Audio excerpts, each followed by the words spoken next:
Chers amis, bonjour. Très heureux de vous retrouver cet après-midi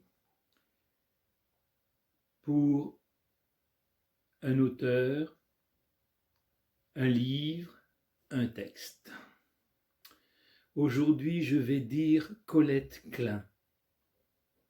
Quelques extraits de son recueil, C'est la terre qui marche sous mes pas, aux éditions La Feuille de thé. Il s'agit d'un recueil de 2019.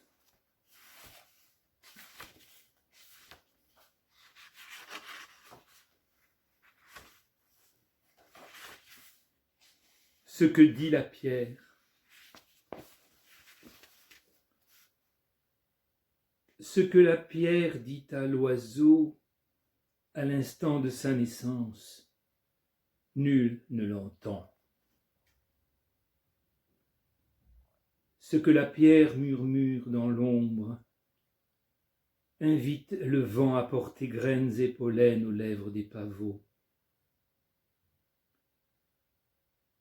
Ce que la pierre détient de mémoire, elle le transmet au chemin. Et celui qui la pousse du pied à la borne du silence s'éclaire d'un coup, sans comprendre que sa marche le conduit au champ extrême du monde.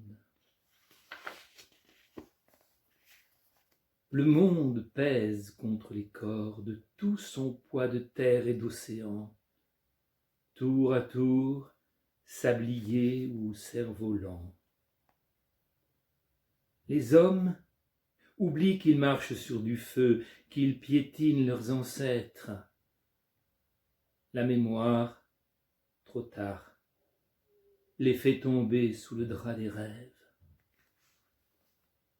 Les rêves transportent des visages qui blanchissent dans la nuit à l'approche de la neige, rongent la mémoire par transparence, comme si les flocons, en se dispersant, pouvaient se déposséder des images ancestrales et relier chaque point de l'espace par un fil plus léger que celui de l'âme. L'âme, parasite, étreint les chairs qui succombent sans avoir acquis la moindre parcelle du regard de l'ange.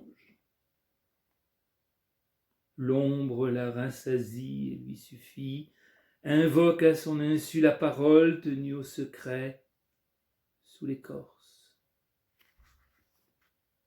L'écorce, dis-je, est le nom que je me donne. L'obscène présence des aïeux griffe les couches millénaires de la vie. Je suis le funambule qui du doigt montre l'horizon vers lequel avancent les hirondelles, échappées de la cime du plus majestueux des arbres. Les arbres savent se protéger du vent et des hommes parce qu'ils habitent la mémoire de la forêt. Ils y tissent des maisons destinées aux oiseaux et même ils dansent contre le ciel pour accompagner leurs amours de printemps. Le printemps donne l'illusion de l'éternité, emboîtée dans les multiples saisons qui l'ont précédée. Fertile mais violent jusqu'à l'oubli, comme si la naissance pouvait à elle seule détourner les spasmes de la mort.